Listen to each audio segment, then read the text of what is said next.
Hey guys, welcome back to my channel. My name is Taylor, also known as Taylor with an E, and in today's video, I'm going to talk about how I plan for my English lessons as a public elementary school teacher in Korea.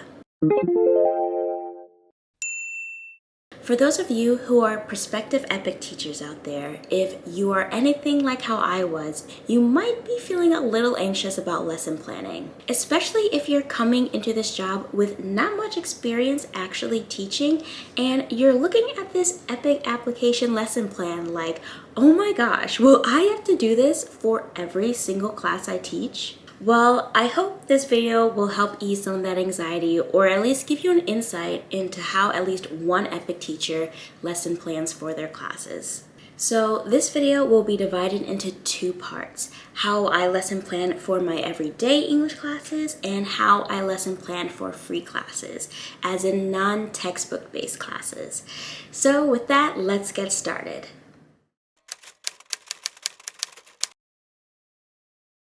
So for me, lesson planning for my everyday English classes is the more straightforward of the two because these classes are based off of the textbooks we use. They are also what the class syllabi for the year are based off of for each of the grades I teach. So this is my 3rd grade textbook, this is my 4th grade textbook, this is my 5th grade textbook, and this is my 6th grade textbook. So as a teacher, I get both the textbooks the students use, which are these, as well as the teacher's editions, which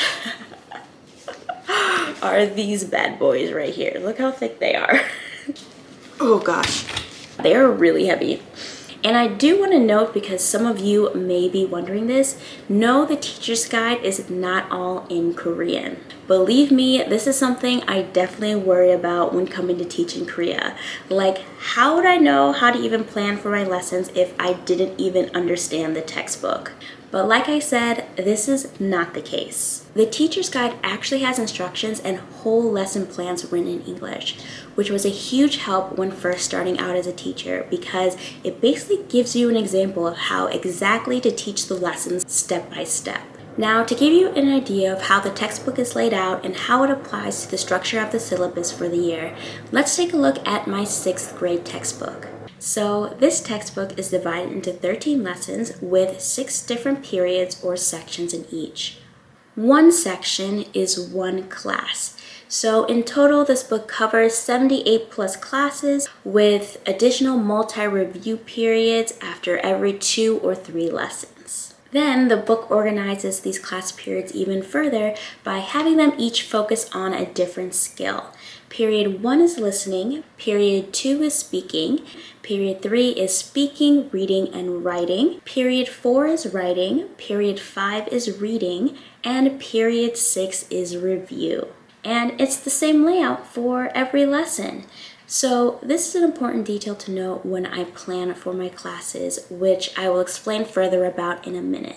One other thing to note about the textbooks before I move on is that rather than focusing on grammar and parts of speech, English is taught here actually based on vocabulary and key expressions, so conversational English. For example, if we look at lesson 6 of my 6th grade textbook, the lesson title is I Have a Headache.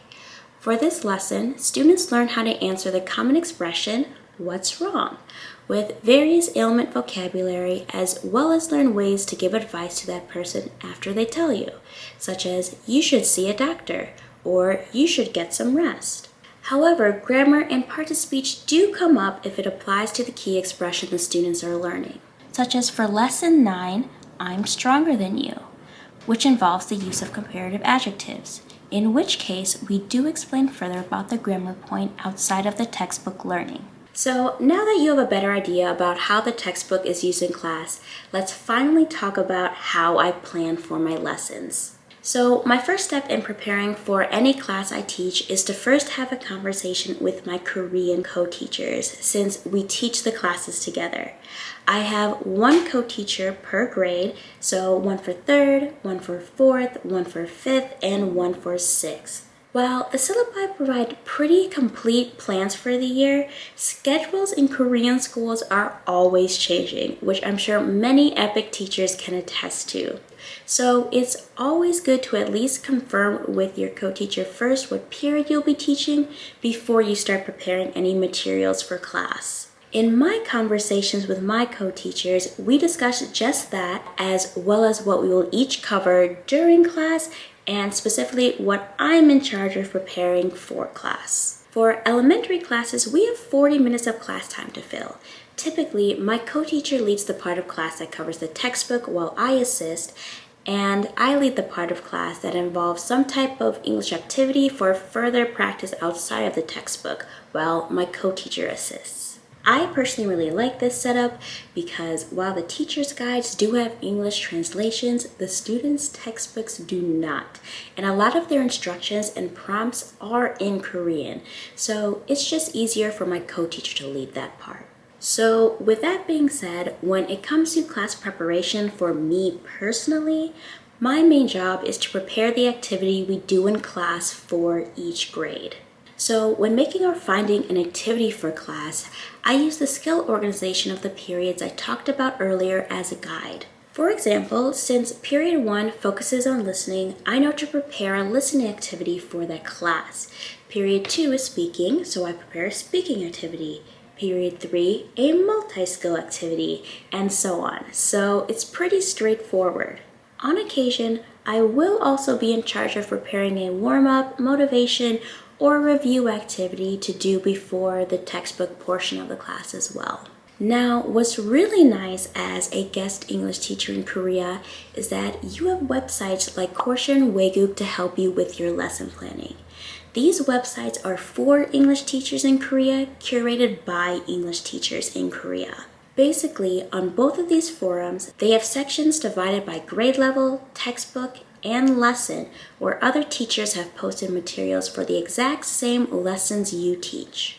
So if you're ever feeling stumped coming up for something for a class or you have to put something together last minute, these are 2 great resources to use. Or, shameless plug, if you're just looking to quickly put together a game for class, you can also check out my website, taysteachingtoolkit.com, where you can download free, easy-to-edit PowerPoint game templates for whichever skill you're focusing on. These games were originally created with Korean English classes in mind, so you can pretty much use them for any lesson in your textbook.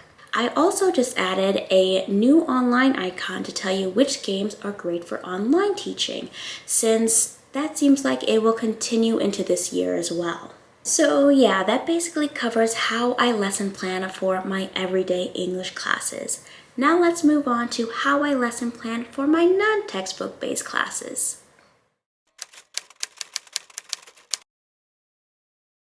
Okay, so there are some cases while teaching English in Korea as an EPIK teacher where you find yourself needing to plan an entire class by yourself without a textbook. A few examples of these situations include summer and winter English camps if you finish the textbook early in a semester and have some free classes to fill, or even if you're chosen to lead an after-school class or a teacher's class. Actually, at my last school, I was in the situation where after every lesson, after the review period, I was in charge of preparing an extracurricular culture class that would span 2 periods. So for me to plan these types of classes, I usually fall back on the PPP method, which is the method taught in basically every TEFL course you find and is also the layout of the lesson plan on EPIK's application.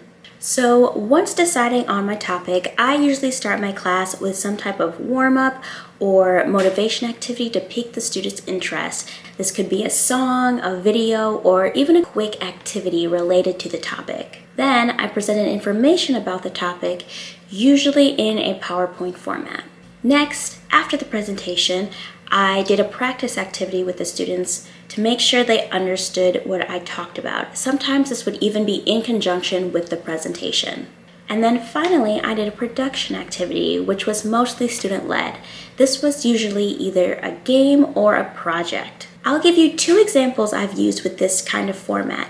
The first was for an English camp I did. I taught lower level students basic color vocabulary, so a pretty simple topic. To start the class, I showed them a fun YouTube video about colors without any type of introduction. I think if I remember correctly, it was OK Go's primary color video. So then after watching the video, I had the students guess what the topic of the day's class was about. Then once finally introducing the topic, I presented the color vocabulary using Among Us characters and had them repeat after me. To have them practice using the vocabulary, I continued the Among Us theme by playing a game where students had to guess the imposter color by reading the words above the crewmate. The imposter was the crewmate whose words did not match the color they actually were. Then finally, for the production portion, I had students complete a color by words coloring activity, which was actually an idea I got from CoreShare from another user, and thought it was a pretty clever adaptation of the usual color by numbers. So yeah, then that was my class. Okay, so on to example number 2. So this example was actually from a teacher's class that I taught at my last school. So this specific class was pretty daunting to me at first, just because I had never taught adults before, and the classes were 2 hours long each, so I had way more time to fill than a regular English class. However, by sticking to the PPP method, I was able to start out with some type of structure when planning for these classes, and I ended up just extending the time for each section in order to fill the whole 2 hours. So the first hour, I did the introduction, the presentation, and the practice activity. Then for the second hour, I just filled that whole time with a production activity, or maybe I did 2 activities instead of 1. So for one of the topics of my teacher's class, it was asking questions. So learning and practicing how to ask questions with who, what, where, when, why, and how.